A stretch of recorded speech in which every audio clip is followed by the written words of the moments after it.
길 다가도록 예수 인도하시니 내 주 안에 있는 긍휼 어찌 의심하리요. 믿음으로 사는 자는 하늘 위로 받겠네.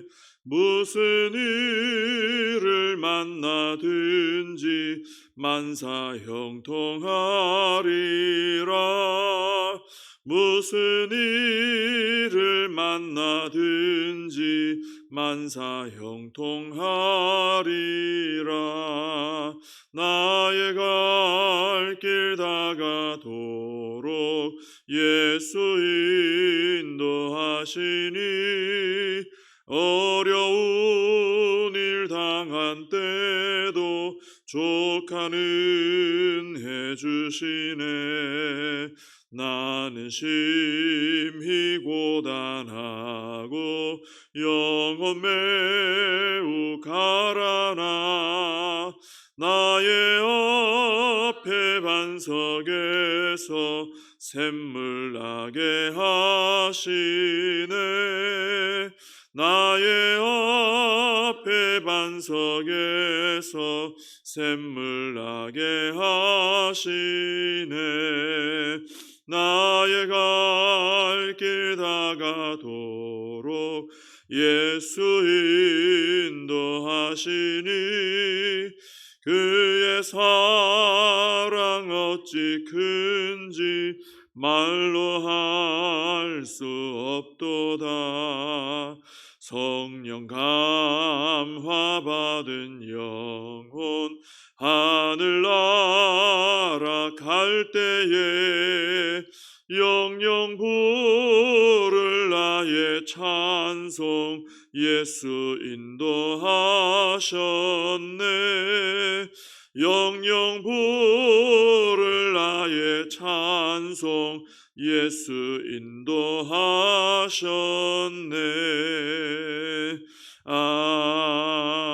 아멘. 사도신경으로 신앙 고백하시겠습니다. 전능하사 천지를 만드신 하나님 아버지를 내가 믿사오며 그 외아들 우리 주 예수 그리스도를 믿사오니 이는 성령으로 잉태하사 동정녀 마리아에게 나시고 본디오 빌라도에게 고난을 받으사 십자가에 못 박혀 죽으시고 장사한 지 사흘 만에 죽은 자 가운데서 다시 살아나시며 하늘에 오르사 전능하신 하나님 우편에 앉아 계시다가 저리로서 산 자와 죽은 자를 심판하러 오시리라. 성령을 믿사오며 거룩한 공회와 성도가 서로 교통하는 것과 죄를 사하여 주시는 것과 몸이 다시 사는 것과 영원히 사는 것을 믿사옵나이다. 아멘. 사도행전 1장입니다. 사도행전 1장 12절에서 14절까지 사도행전 1장 12절부터 14절까지 말씀을 봉독해 드리겠습니다. 제자들이 감람원이라 하는 산으로부터 예루살렘에 돌아오니 이 산은 예루살렘에서 가까워 안식일에 가기 알맞은 길이라. 들어가 그들이 유하는 다락방으로 올라가니 베드로, 요한, 야고보, 안드레와 빌립, 도마와 바돌로메, 마테와 및 알페오의 아들 야고보, 셀로딘 시몬, 야고보의 아들 유다가 다 거기 있어 여자들과 예수의 어머니 마리아와 예수의 아우들과 더불어 마음을 같이하여 오로지 기도에 힘쓰더라. 아멘. 예수님께서 승천하신 후에 오늘 말씀대로 제자들은 감람원이라는 산에서 예루살렘으로 돌아왔습니다. 감람원은 이제 예루살렘에서 가까워서 안식일에 가기 알맞은 길이다 그랬죠. 안식일에 유대인들의 그 율법에 보면은 움직이는 거리도 정해놨습니다. 그걸 넘어서 움직이면 안 되는데 그러지 않아도 법을 어기지 않아도 될 만한 어떤 거리였다는 거죠. 예루살렘으로 돌아온 제자들은 그들이 유하는 다락방으로 이제 올라갔습니다. 다락방이라는 게 이제 조그마한 방이 아니고 제법 컸다는 걸 알 수 있겠죠. 많은 사람들이 올라갔으니까. 근데 그리고 이제 제자들의 이름이 나옵니다. 보시면 베드로, 요한, 야고보, 안드레 이런 식으로 쭉 이름이 나오죠. 여기서 좀 흥미로운 점은 무엇이냐 하면은 이 사도행전을 누가가 기록을 했죠. 근데 그 동일한 그 누가가 기록한 누가복음에 보면은 그 누가복음 6장에 제자들 이름이 나오는데 거기서는 이제 순서가 베드로, 안드레, 야고보, 요한 이렇게 나갔다는 거죠. 또 마태복음 10장의 제자들 이름 순서도 이 누가복음 6장하고 똑같습니다. 베드로, 안드레, 야고보, 요한 형제별로 이렇게 이름이 나온 거죠. 그런데 이제 마가복음 3장에는 좀 다르게 나왔습니다. 베드로, 야고보, 요한, 안드레 이렇게 이름이 순서가 나가고 있습니다. 일단 똑같은 것은 이제 항상 베드로가 제일 먼저 나온다는 거죠. 근데 그 뒤는 순서가 좀 바뀌었다 하는 것입니다. 주로 이제 네 번째 주로 나오던 요한이 이제 오늘 본문에서는 베드로에 이어서 두 번째로 나오고 있다 하는 것이죠. 물론 이제 뭐 이름 순서가 뭐 그렇게 중요하냐 이렇게 말할 수도 있겠지만 예수님의 제자로 이제 입학했을 때 하고 또 졸업장 받을 때 하고 순서가 다르다 하는 것은 의미가 있겠죠. 특히 오늘 본문에 나오는 제자들의 이름에는 가룟 유다는 빠져 있습니다. 가룟 유다는 예수님의 제자로 입학을 했습니다. 그런데 졸업장은 받지 못한 것이죠. 먼저 된 자가 나중될 수도 있고 혹은 제자로 부름 받았는데 졸업할 때는 졸업 현장에 남지 못하는 사람도 있을 수가 있다라는 것입니다. 세상에서처럼 1등 하려고 경쟁하자 그런 말은 아닙니다. 제자들 중에 시험을 봐가지고 1등, 2등, 3등, 4등 가리자 이건 주님께서 그렇게 마음 쓰신 일이 아닙니다. 그게 중요한 게 아니죠. 그런데 그만큼 열심히 주님을 따르고 섬겨서 더 귀하게 점점 더 귀하게 잘 쓰임 받는 사람이 되는 것, 점점 더 주님 나라에 귀하게 쓰임 받게 되는 것, 그것은 참 중요하겠죠. 용두사미가 되면 안 된다는 것이죠. 출발을 잘 했으면은 끝까지 점점 더 귀하게 쓰임 받는 게 중요하다 하는 것입니다. 부름을 받았다면은 변질되지 않는 것이 참 중요하죠. 그 참 어려운 일입니다. 근데 그래서 귀하죠. 변질되지 않고 끝까지 갔다. 참 귀한 겁니다. 또 부름을 받았으면 시작을 했으면은 세상이 좋아서 주님 곁을 떠나는 이런 일은 또 절대로 있어서는 안 되겠죠.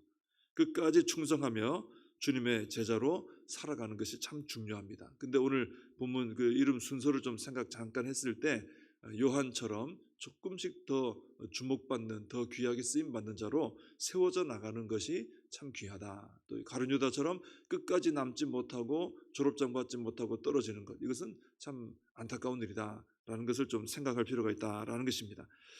14절에 보면은 제자들 외에 명단도 나오죠. 이름은 안 나오지만 여자들하고 나오고 예수의 어머니 마리아가 나오고 예수의 아우들이 나오고 있습니다.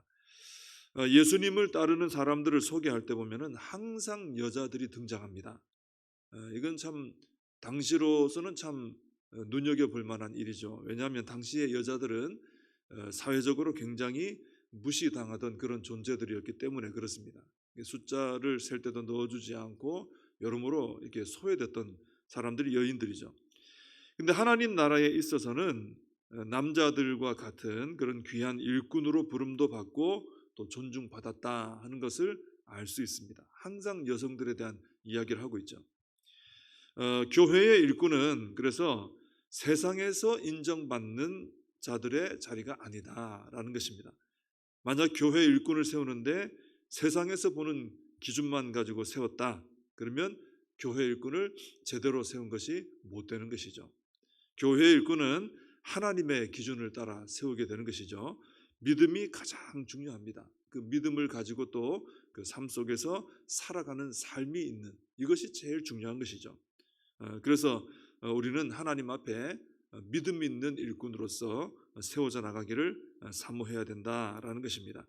이 다락방에 모인 사람들은 14절 말씀처럼 더불어 마음을 같이하여 오로지 기도에 힘썼습니다.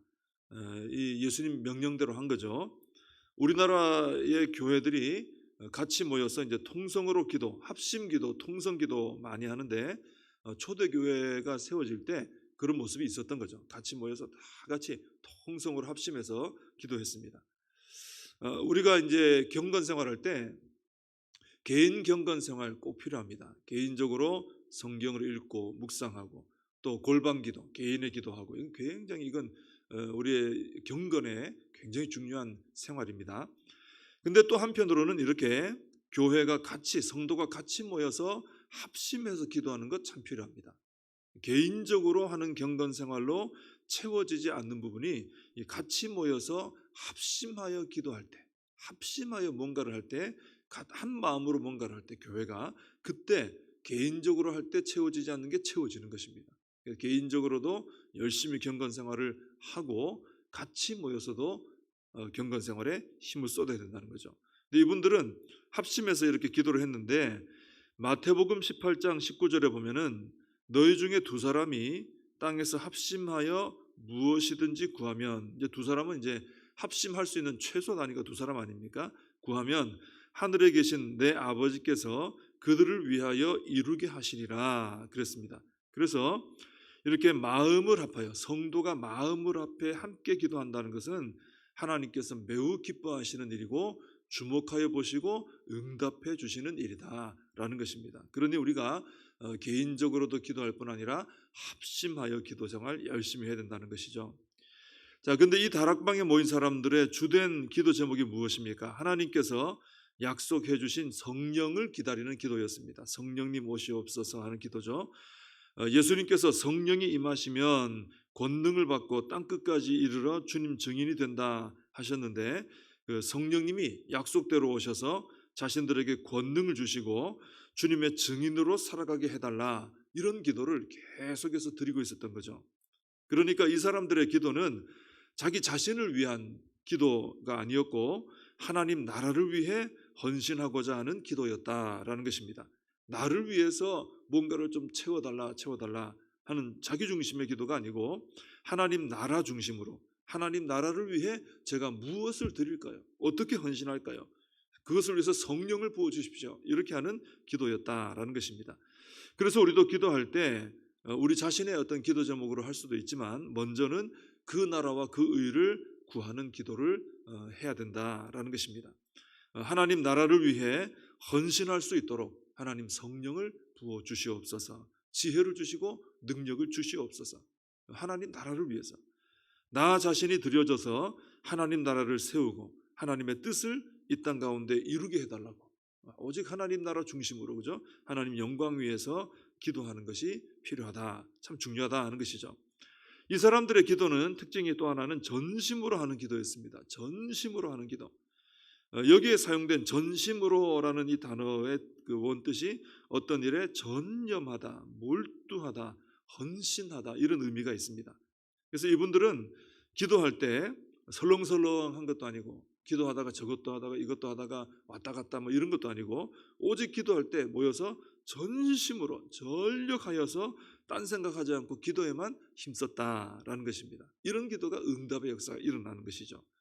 우리가 기도할 때 무엇이든 그렇습니다만은 마음이 나눠지는 기도, 마음이 막 이리 갔다 저리 갔다 이런 기도를 하면은 기도에 전념할 수 없습니다. 그러면 잡다한 생각에 막 이끌려가고 이거 했다 저거 했다, 눈 떴다 또 감았다, 일어섰다 앉았다, 기도에 전념이 안 되고 응답이 안 되는 것이죠.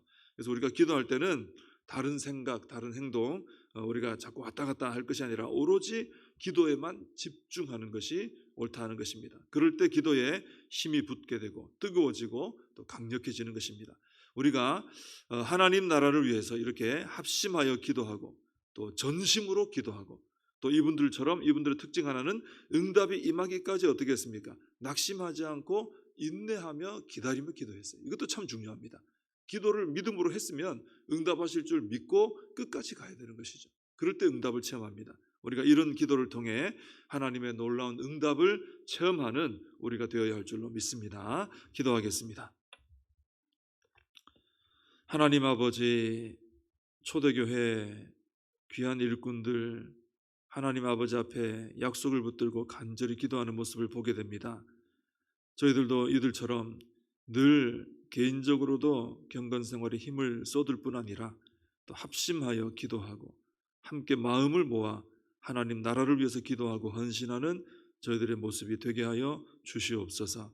하나님 또 약속을 붙들고 믿음으로 기도했다면은 낙심하지 말고 중단하지 말고 포기하지 말고 응답하실 줄 믿고 끝까지 인내하며 기도해서 하나님의 응답을 체험하는 저희들이 되게 하여 주시옵소서. 예수님의 이름으로 기도하옵나이다. 아멘. 주님과 같이 오신 기도로 예배를 마칩니다. 하늘에 계신 우리 아버지여, 이름이 거룩히 여김을 받으시오며 나라의 임하옵시며 뜻이 하늘에서 이룬 것 같이 땅에서도 이루어지이다. 오늘날 우리에게 일용할 양식을 주옵시고 우리가 우리에게 죄진 자를 사하여 준 것 같이 우리 죄를 사하여 주옵시고 우리를 시험에 들게 하지 마옵시고 다만 악에서 구하옵소서. 대개 나라와 권세와 영광이 아버지께 영원히 있사옵나이다. 아멘. 말씀 붙들고 함께 기도하시고 이 나라 민족을 위해서 기도해 주시고 우리 교회를 위해 다음 세대를 위해 우리 사명 붙들고 기도하시고 내일 있을 임직식을 위해서 기도해 주시기 바랍니다.